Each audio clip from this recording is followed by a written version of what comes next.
Ya vemos un INE muy activo en estos días. Por cierto, el viernes próximo el instituto definirá sobre si los medios de comunicación podrán transmitir o no íntegra la mañanera del presidente durante el periodo electoral. Y por otro lado, recordar que está pendiente en el Tribunal Electoral el acuerdo que hace días estableció que desde el INE también, que los partidos no podrán contar con el sistema de coaliciones para construir su representatividad en el Congreso después de las elecciones.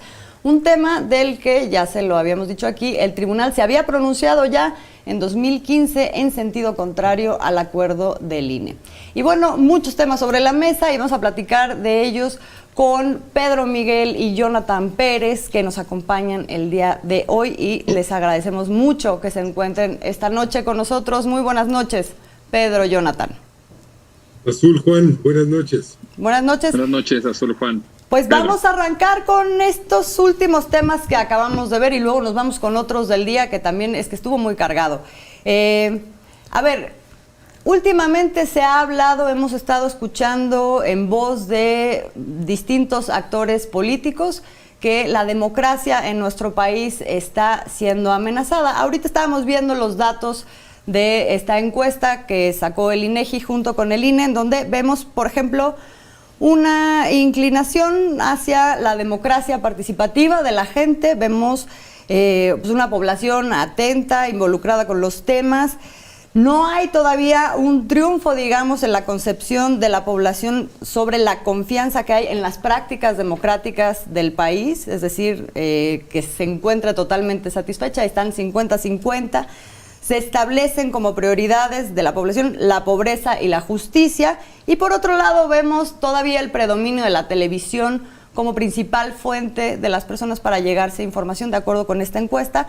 Con estos datos me gustaría preguntarles qué ven hoy en el escenario nacional en lo que podemos ver como aspectos sociales, políticos, institucionales que fortalezcan o que sean elementos de fortaleza de nuestra democracia y cuáles pueden ver que serían más bien amenazas de nuestro sistema democrático. Pedro, disculpen. La encuesta. Yo rescato el hecho de que el índice, el porcentaje de la gente que está de acuerdo con la democracia, pues grosso modo coincide con el índice de aprobación del presidente López Obrador. Y el otro dato que me parece significativo es que el INE pues ya se volvió el PINE, el partido del Instituto Nacional Electoral, y está en campaña.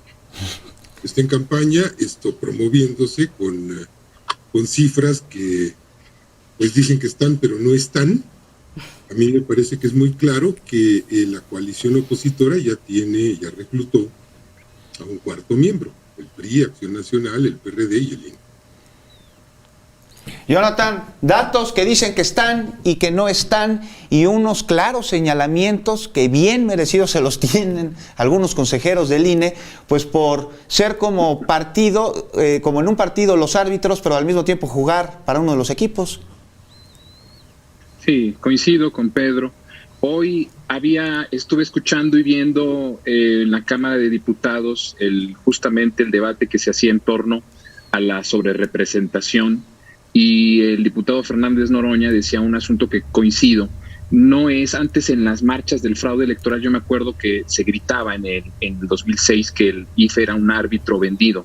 Y decía Fernández Noroña que ya no es un árbitro vendido, que ya es un actor, es un jugador en activo del juego de parte de la oposición.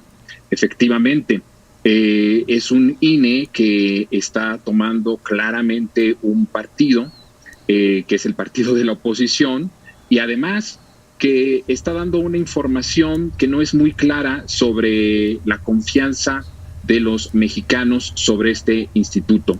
Hay que recordar que el Instituto Nacional Electoral se trató justamente de legitimar en las elecciones de 2018, pero incluso en las elecciones de 2018, la misma línea del INE era el mismo INE del IFE del 2006, del 2012 y del 2018, No cambió en absolutamente nada.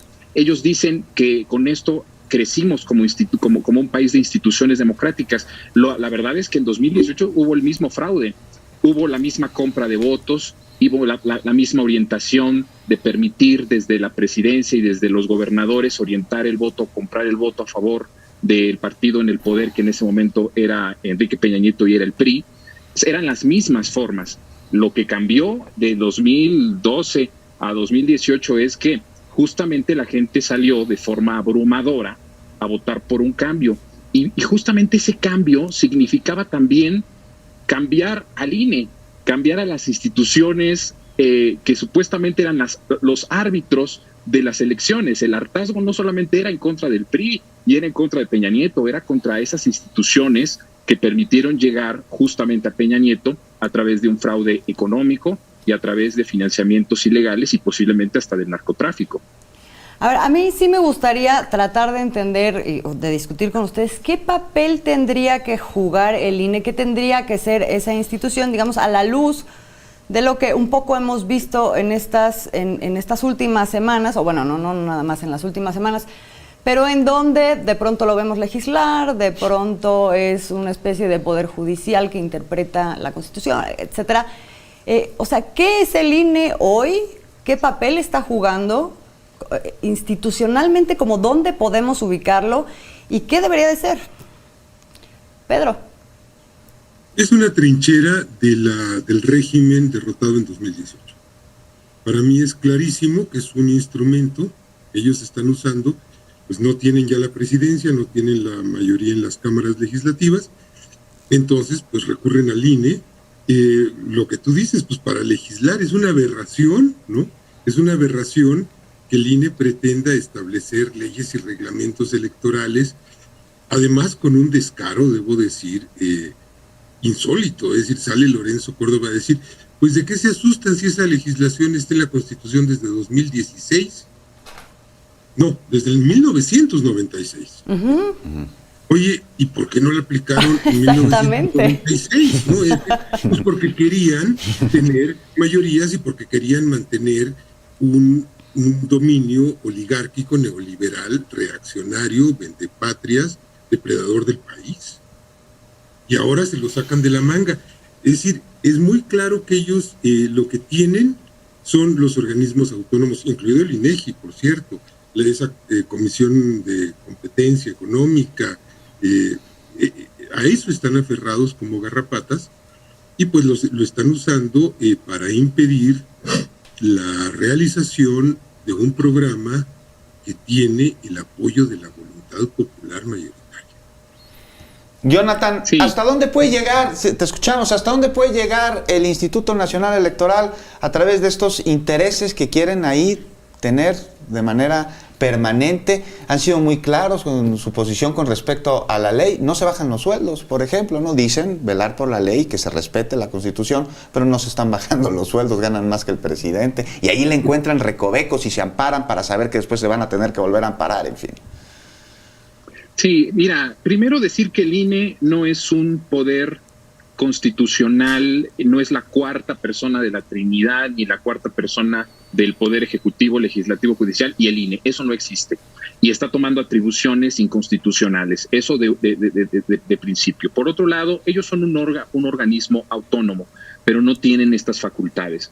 Yo te diría que de principio hay una gran descalificación y me parece que en este caso Morena y el bloque progresista en la Cámara de Diputados se ha tardado en iniciar un juicio político inmediato de destitución contra Lorenzo Córdoba y su secuaz Ciro, porque estas personas podrían incluso ser unos delincuentes, porque no es lo mismo que una persona, por ejemplo, robe una cosa en un mercado o robe algo para comer, cuando estos dos y los consejeros en general, aunque en la ley dice que no pueden ganar más que el presidente, ganan 250,000 pesos, que es mucho más que el presidente.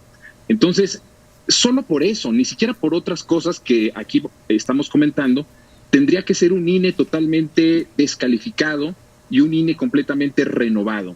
Me parece que ir a las elecciones, ya estamos en medio del proceso electoral, pero ir con ellos como con Lorenzo como presidente y los demás consejeros es muy peligroso.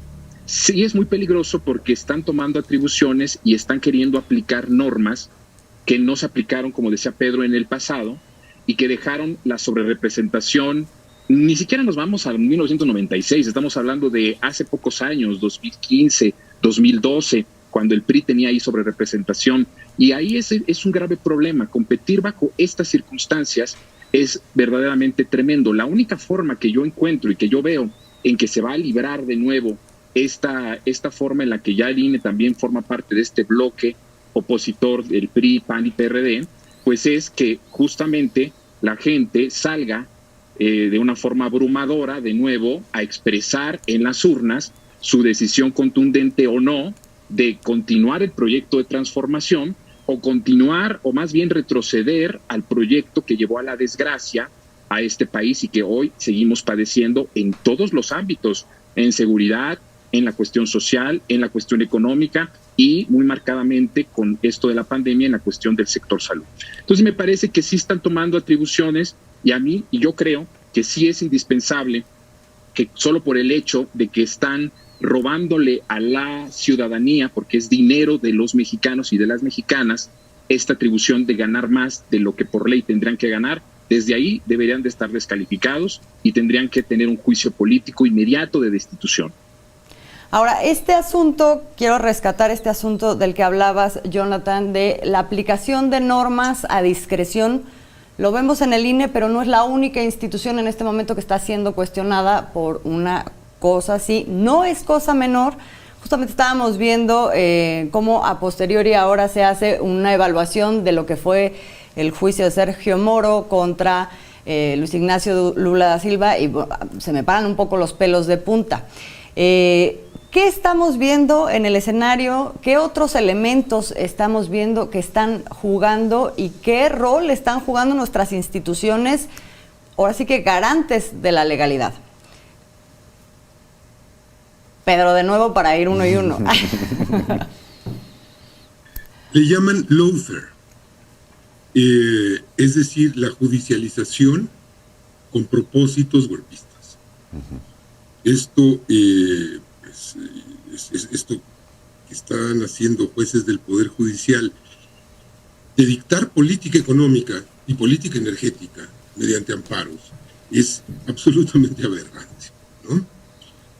¿Con qué se van a seguir? Pues se van a seguir enjuiciando a funcionarios, se van a seguir enjuiciando al presidente, inventándole cargos.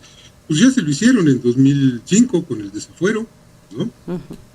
Es decir, eso, el camino Lula, digamos, ya estaba aprobado desde 2005.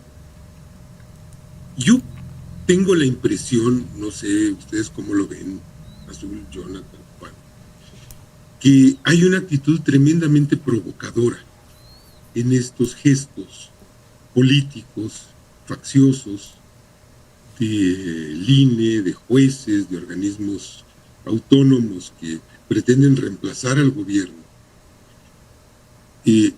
Creo que le están apostando a exasperar a una sociedad que por su parte ha puesto toda su determinación en transitar el camino de la legalidad en paz y de forma institucional. Y en ese sentido creo que no hay que caer en su juego. Hago este señalamiento porque de veras hay indignación social suficiente para ir a rodear el INE, ahí en Periférico y Viaducto, y decir, a ver, no pueden hacer estas cosas. Yo creo que hay que tener serenidad porque es justamente lo que ellos están esperando, lo que ellos están buscando. Desestabilizar, crear desconcierto, crear caos, etcétera.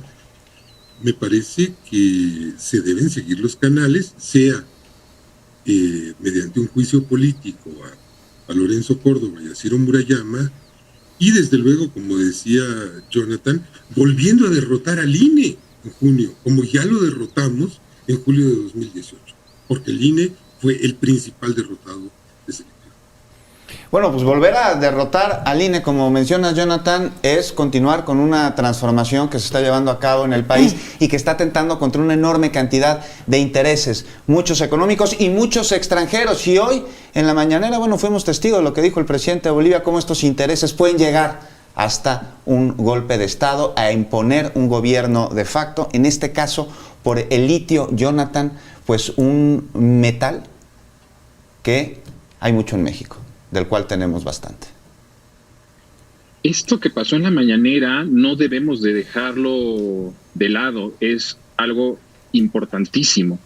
El que el presidente de Bolivia haya utilizado el espacio más importante de comunicación en este país, que es justamente la mañanera, que tiene una repercusión a nivel nacional y también internacional, no es coincidencia. A mí me parece que es una advertencia de lo que en México está pasando con la llamada ley eléctrica que el presidente ha mandado al Congreso y que horas después de aprobada y de más bien ya publicada en el Diario de la Federación, inmediatamente se vino una lluvia de amparos, porque no debemos de perder la vista que justamente lo que decía Pedro, se están utilizando todo ese régimen corrupto que no termina de morir.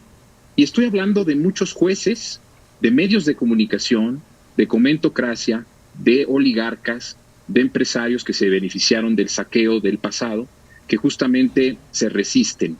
Y con el litio me parece que hay una llamada de atención, pero lo estamos viendo con la parte energética.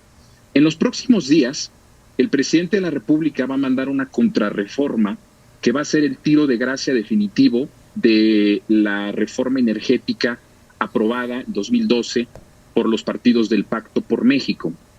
Con esta reforma se va a echar atrás lo que se aprobó en ese entonces. Obvio, y es importante decirlo, sin tocar los contratos que actualmente ya se tienen aprobados y se tienen ya entregados a los particulares. No se va a tocar nada de lo que ya se asignó. Y vamos a ver en los próximos días justamente esa lucha de este régimen que está representado de este viejo régimen representado por el INE, representado por sus partidos que han sido siempre los anfitriones del golpismo, de la derecha, de la traición a la patria, de la comentocracia, de los medios corruptos de comunicación, a favor de justamente de destruir la posibilidad del presidente López Obrador de regresar al Estado mexicano la rectoría, la gerencia de los recursos energéticos y de los recursos naturales, que como bien lo decía hoy el presidente de Bolivia, son estratégicos para la viabilidad de un país. Y solo quiero dar un comentario inicial con respecto a lo del litio. El lugar en donde es posible que haya una gran reserva de millones de toneladas de litio fue concesionada hace 10 años por el gobierno de Felipe Calderón. Esto nada más para dejar ahí, empezar a hablar sobre este tema. Y además, la minería para las finanzas mexicanas no significan, si acaso rozan el 1% de beneficio que trae. Solo en el 2019 nuestro país le tuvo que regresar impuestos, así por sorprendente que se escuche, le tuvo que regresar dinero a las canadienses y a otras mineras por más de 530 millones de dólares. En vez de que ellos entregaran lo que corresponde o lo que en todo caso entregan en Canadá, hablando solo de las canadienses, en México les tuvimos que regresar, devolver impuestos por más de 530 millones de dólares. Entonces, pues esta es la lucha. Solo esto ilustra la lucha de poder, la lucha de este régimen corrupto y este régimen antiguo que quiere seguir beneficiando del saqueo de los recursos que son de los mexicanos y de las mexicanas. Sí, el tema no es nada más el litio, o sea, hay una política económica aquí que está en juego y en ese sentido cerraría contigo, Pedro. Hace rato mencionabas sobre el INE de la capacidad, los dos, ¿no? Hablaban de la capacidad, digamos, de vencer este sesgo que está presentando esta institución, abarrotando las elecciones y saliendo a votar y etcétera. En el caso del Poder Judicial la cosa es distinta, es un poder que no rinde cuentas, es un poder pues, que no es votado por la gente. Ahí, ¿cómo ves el camino, Pedro? La construcción de este tejido fino para no dinamitar justamente la armonía social, sin que pase por encima estos grandes intereses o que terminemos en aquel lugar en donde de las consecuencias del lawfare, como sucedió en Brasil o como sucedió con el desaforo? Creo que son 4 asuntos. 3 de ellos tienen que ver con reformas constitucionales. Una reforma política que regrese al INE a su condición de administrador de los comicios, nada más, y no de un partido más en pugna, o de árbitro vendido por lo menos. Una reforma judicial que garantice que los jueces tienen como tarea impartir justicia, pero no dictar qué políticas económicas o energéticas se siguen y cuáles no. Y una reforma energética que tendrá que incluir necesariamente la reversión de la reforma del Peñato y la inclusión de materiales estratégicos como el litio, ¿no?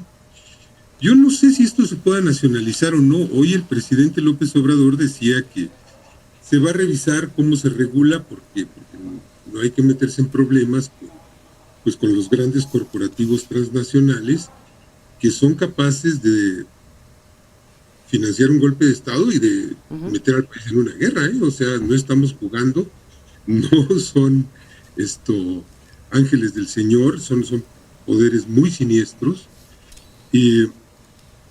pero de alguna manera, bueno, pues ya se entregó una buena parte del litio nacional, Calderón y Peña, pues tenemos que garantizar que lo que queda sea para la nación y para el desarrollo de la nación y para el bienestar de la gente y para una transición energética, no a modo de las transnacionales, sino de acuerdo con las necesidades nacionales. Que no nos saquen nuestros recursos de Se nuevo. ve un camino astilloso y lleno de resistencias, pero bueno, Sin duda. por un lugar se tiene que empezar.